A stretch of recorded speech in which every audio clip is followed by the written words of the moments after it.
जय माँ काली। प्रिय दर्शकों, आज मैं आपको सर्प विद्या के बारे में बताता हूँ। प्रिय दर्शकों, जिस प्रकार से मनुष्य को 4 वर्णों में बांटा गया है ना, ब्राह्मण, क्षत्रिय, वैश्य, शूद्र, उसी प्रकार सर्पों को भी 4 वर्णों में बांटा गया है। ब्राह्मणः श्वेतवर्णास्तु, क्षत्रियः रक्तवर्णकः, वैश्य अस्तु पीतवर्णः स्युः, कृष्णवर्णस्तु शूद्रकः। अर्थात जाति के अनुसार सर्प यानी सांप 4 प्रकार के बताए गए हैं।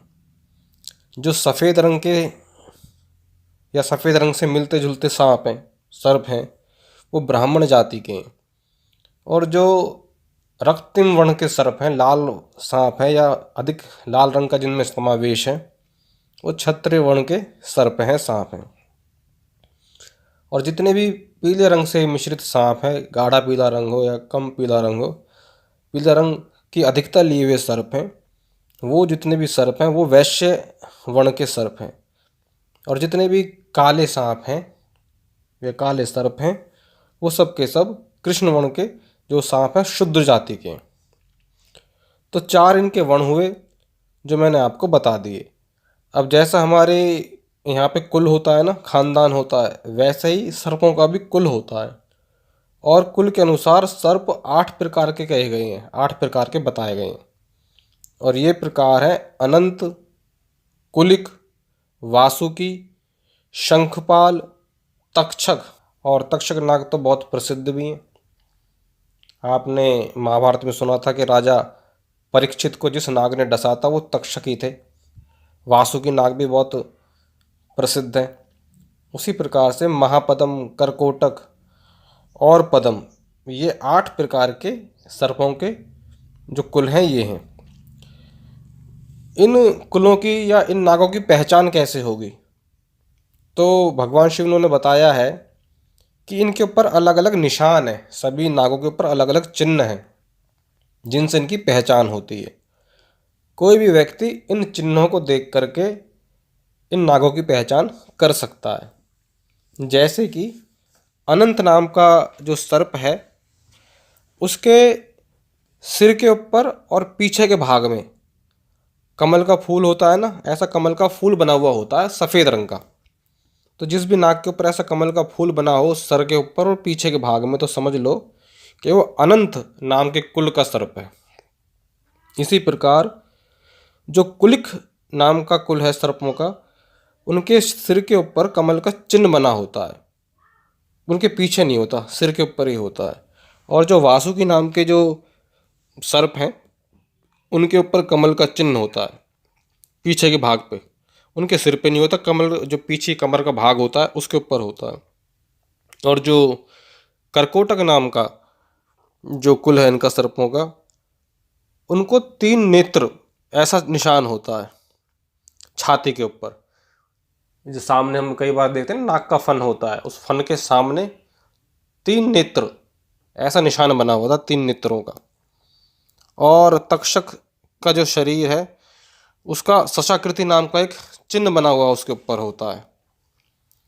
शंखपाल के शीश पर त्रिशूल होता है। अब सोचो कि सांप के ऊपर त्रिशूल बन रहा है, कहीं त्रिनेत्र बन रहा है, कहीं कमल का फूल बन रहा है, तो ये कहाँ से बन रहे हैं?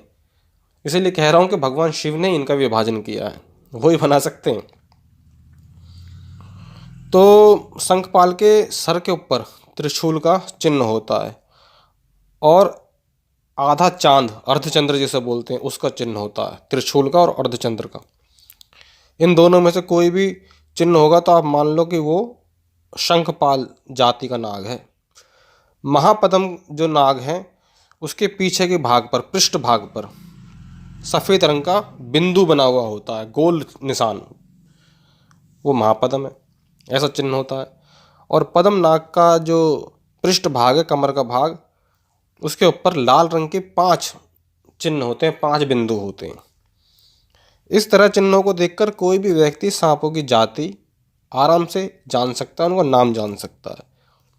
तो आज के बाद जब भी आप कभी किसी सर्प को देखोगे तो देख लेना कौन सा चिन्ह है, तो आपको समझ में आ जाएगा कि ये कौन सी जाति का सांप है, कौन सी जाति का सर्प है।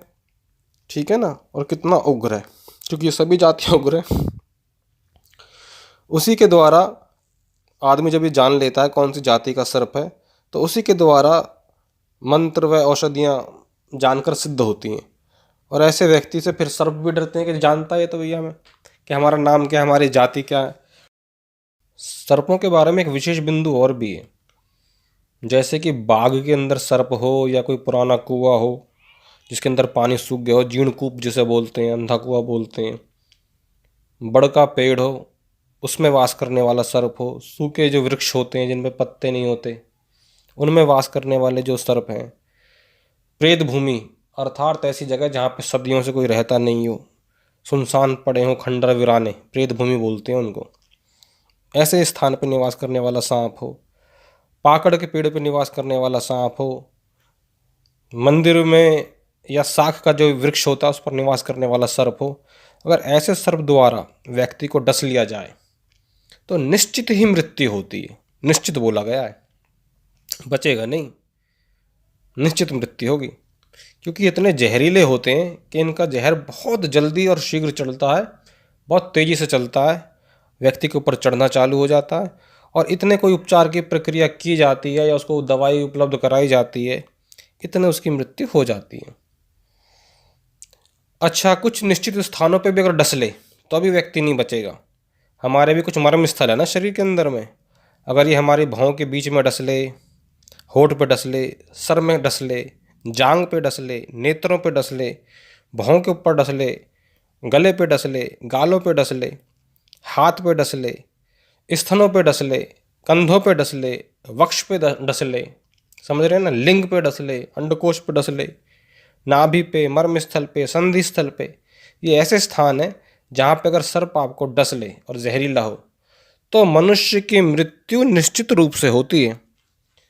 तो जब आपके किसी मरीज को सर्प डस ले तो समझ लेना इन स्थानों पे डस ले, या ऐसी जो मैंने जगह बताई हैं ऐसी जगहों के अंदर डस ले, बाग में, जीणकूप में, ऐसे जहाँ पे निवास करने वाले सर्पों ने अगर डस लिया हो, और डसने के बाद में तो पहली तो बात है मृत्यु निश्चित है, और उसमें भी ऐसे स्थानों पर डस लिया हो जो मैं मर्म स्थल बताए हैं, सिर, जांग, नेत्र, तो मृत्यु निश्चित है।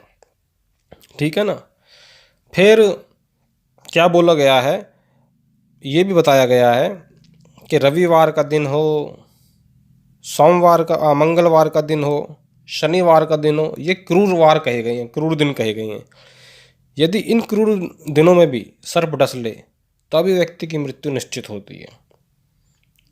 इसी प्रकार से पंचमी हो, अष्टमी हो, पूर्णिमा हो, चतुर्दशी हो, मावस हो, इन तिथियों में भी अगर सर्प डस ले, इन जो 8 जाति मैंने बताई है इनमें से कोई जाति नजर आती है और सर्प डस ले तो मनुष्य की मृत्यु अवश्य ही होती है।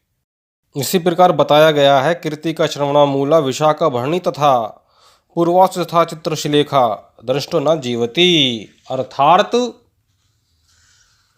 कृतिका, श्रवण, मूल, विशाखा, भरणी ऐसे जो नक्षत्र होते हैं इनमें अगर सर्प डस ले तो भी मनुष्य की मृत्यु निश्चित होगी।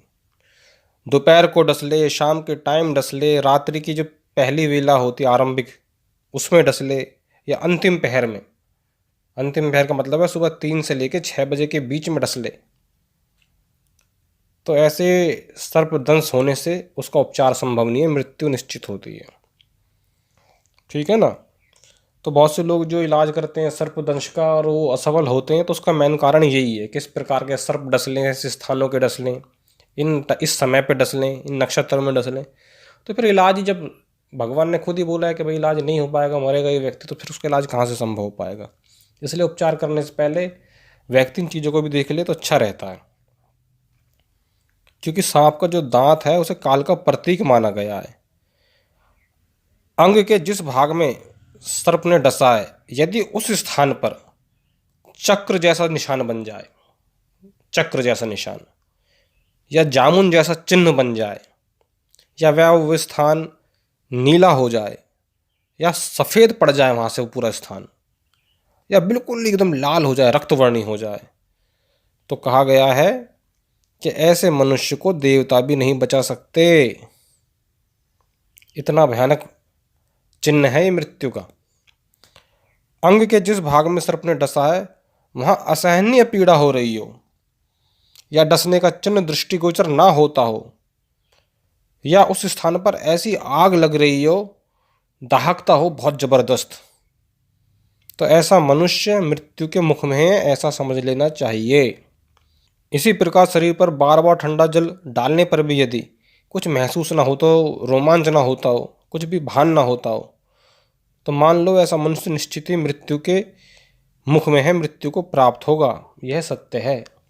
जिसको सर्प डसे उसके लक्षण ये हैं कि उसको मलमूत्र का अवरोध होगा, पेशाब नहीं आएगा, लैट्रिन नहीं आएगी, उसे बहुत दिक्कत होगी करने में, हृदय में पीड़ा होगी, उल्टियाँ लग जाएंगी, शरीर में बहुत ज़्यादा जलन होगी, दाहकता बढ़ जाएगी, नासिका स्वर होगा उसका वो बदल जाएगा, संधि स्थलों में जितने भी ये जॉइंट हैं इनमें बड़ा भयानक दर्द होगा, नेत्रों का रंग तांबे जैसा या नीला पड़ जाएगा।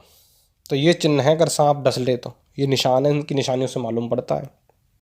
अच्छा, एक आप ये भी कर सकते हैं कि व्यक्ति के प्राण कितने संकट में हैं जानने के लिए, कि अगर सांप के डसने से मनुष्य को चंद्रमा ना दिखाई दे, सूर्य ना दिखाई दे, जल के अंदर या तेल के अंदर अपना निज का बिंब ना दिखाई दे, तो समझ लो कि उसकी मृत्यु होगी। फिर भी सर्प डसने का उपचार अवस्था के अनुसार ही करना चाहिए। सर्प डसने मात्र से जिसका शरीर विषमय हो जाए तो उसे काल के दांतों के मध्य तो समझना ही चाहिए कि मृत्यु हो गई, जो सारे मैंने लक्षण बताए हैं। लेकिन फिर भी जब तक जीवन बाकी है उसकी चिकित्सा अवश्य की जानी चाहिए, क्योंकि कभी कभी यदा कदा औषधियों के प्रभाव से भी व्यक्ति को जीवन दान मिल जाता है, व्यक्ति मृत्यु के संकट से बाहर आ जाता है। अगर उसके ऊपर उसकी इष्ट की कृपा हो, देवी देवताओं की कृपा हो, तो कठिन समय में भी वो निकल जाता है। तो उपाय तो आदमी की जब तक सांस है, जब तक आस है, करना चाहिए। तो अगले पाठ में मैं आपको बताऊंगा कि इसके लिए क्या क्या उपाय बताए गए हैं, कौन सी मंत्र चिकित्सा दी गई है, क्या औषधियाँ बताई गई हैं, ताकि किसी का जीवन बच सके। जय माँ काली।